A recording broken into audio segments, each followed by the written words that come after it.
I recently got the S24 Ultra as a birthday gift, and I've spent some time with it, and I have a few takes on it that I'd like to share with you. It's been almost a month now, and I've been using it for about 5 to 6 hours a day, and I think I've gathered enough data to make this video, so stick it out.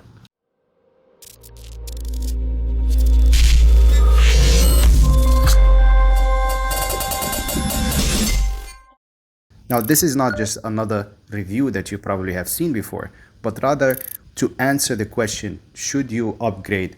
Now, I have two reasons for making this video. One of them is that I couldn't switch right away from my S22 to S24. I had to spend some time with the S22 alongside the S24. And that's because I had banking information and banking apps that I couldn't transfer to the new phone immediately, and I had to wait for 24 to 48 hours generally. I have about 4 or 5 different banking apps that I needed to transfer from one phone to the other. So I had to use them alongside each other. Not to mention that I have been using this for almost 2 years now. So I have a habit of certain things that I was doing on the S22 that felt slightly different on the S24. And number two is that the hype around the S24 was almost unreal. If you look at most reviewers online, they were highly speaking of the S24, which I'm not disputing. But I do have one thing different to say than most of these reviewers. Now, first, let me speak about the things that I actually liked about this phone. Everything I'm going to be mentioning or saying will be in comparison to the S22.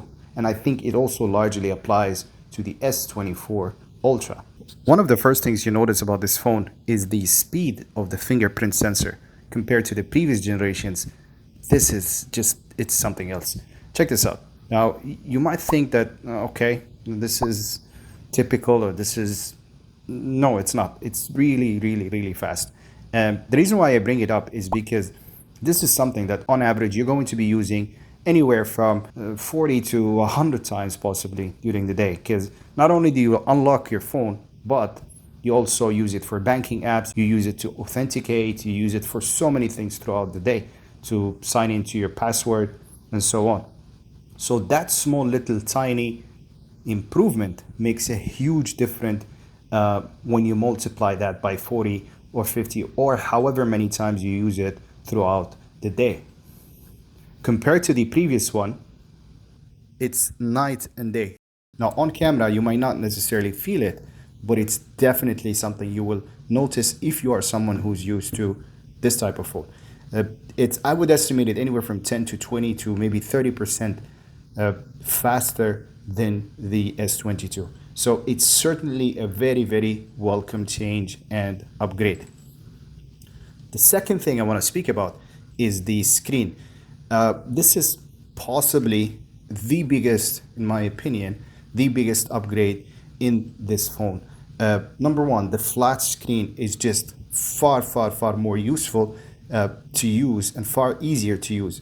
It just feels better. The viewing experience, the way it feels against the hand, and even the simplest thing, just as simple as applying a screen protector. Now, I don't generally, when it comes to screen protectors, I'm someone who likes to apply their own screen protector. So I don't take it to a phone shop. I just buy it online and I apply it myself.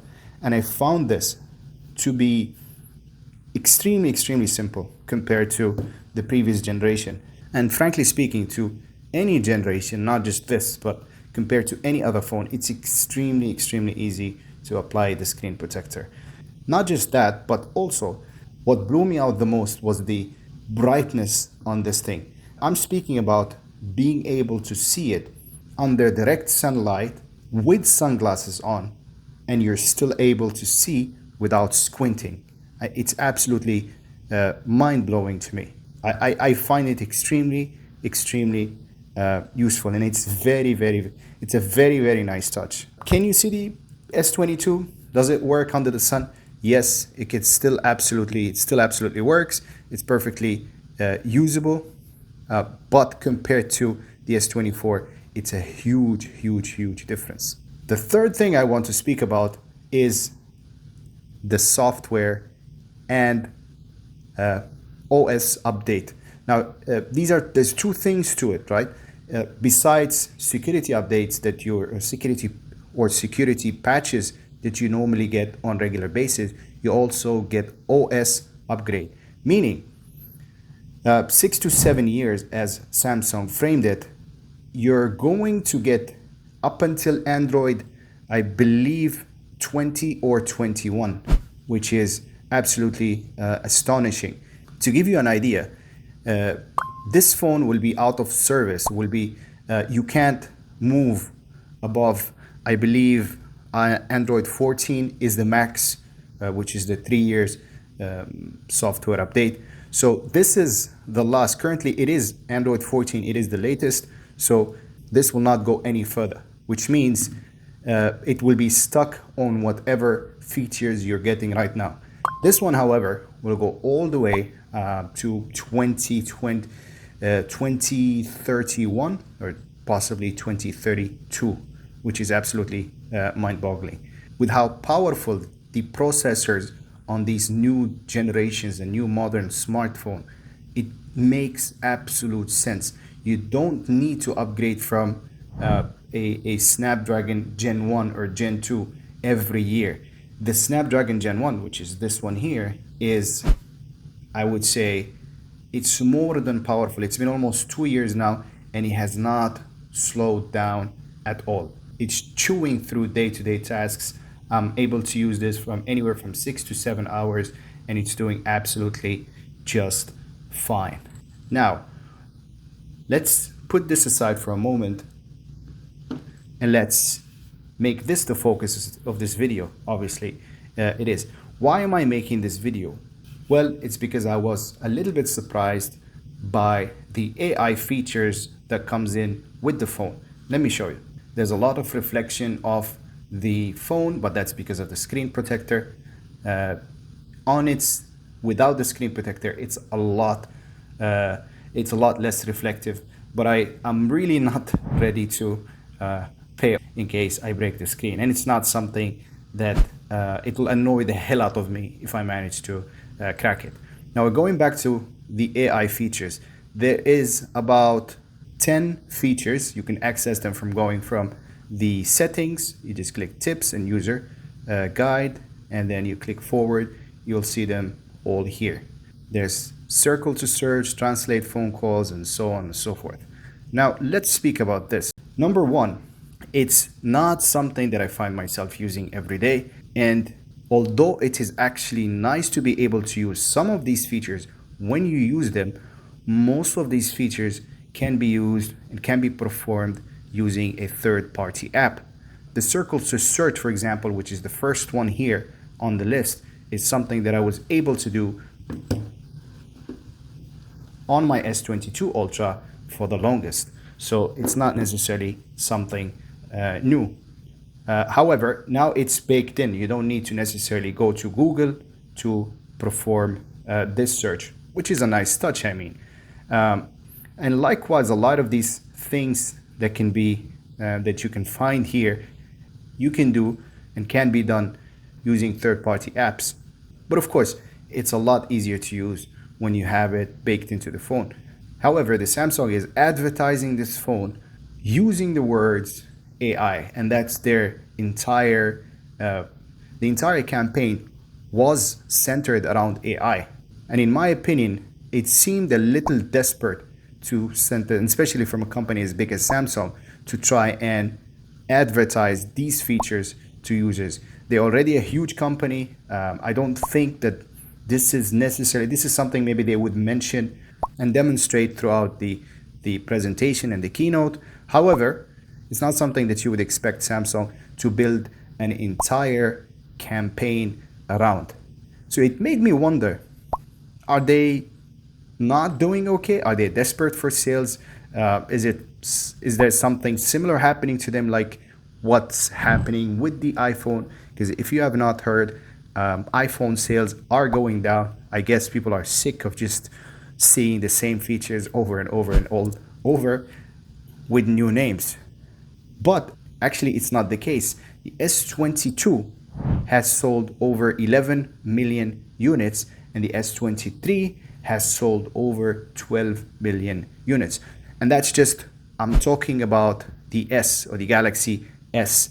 So they're doing extremely good on the smartphone sales. So they don't necessarily, they're not struggling, they're doing absolutely fine. But it's a big surprise to me that they're speaking about these 10 features and they're trying to upsell it to everyone. Is it useful? Absolutely. But it's only useful in certain particular scenarios. You might have heard big YouTubers speak nice about this phone. They have praised it, I think, beyond any other phone that was released recently. However, I think they're living a different life.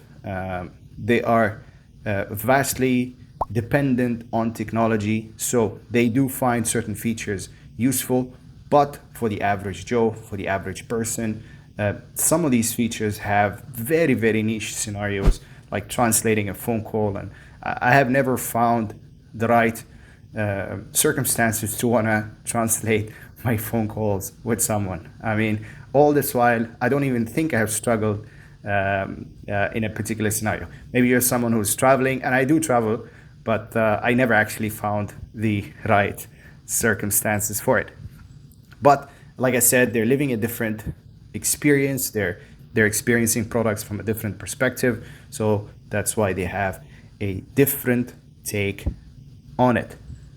Overall, would I recommend the jump from S22 or 23 for that matter to the S24? And the answer is yes. You do get some amazing features. The battery life is slightly better on the newer phones than it is on the old phones. I know that some reviewers and some people spoke about the battery lasting a lot longer. It's not the case. It is better, but not by how much that I've heard of. Because at the end of the day, it's 5,000 milliamp hour and 5,000 milliamp hour. So that's one. You get a far better screen, in my opinion. I mean, Samsung do have a reputation for building the best screens ever. They just topped it with this one here. So it's even it got even better with the S24, and the fingerprint sensor, in my opinion, it's a game changer. It's a lot quicker. I mean, it's just with the screen protector, it has been absolutely amazing. So those are the features that I think you should upgrade for if you're looking for a better battery, if you're looking for better screen, and if you're already a Samsung user. Yes, this makes a lot of sense. Not the S23, but I would say anywhere from the S22 and below does make some sense. But do not, in my opinion, do not buy this for the AI features. Very niche scenarios, very particular scenarios you can actually use the phone for. For my case, it's to summarize web pages, and that's it. That's my take. I do hope you find this video useful. Thank you so much for watching, and I'll catch you in the next one. Peace.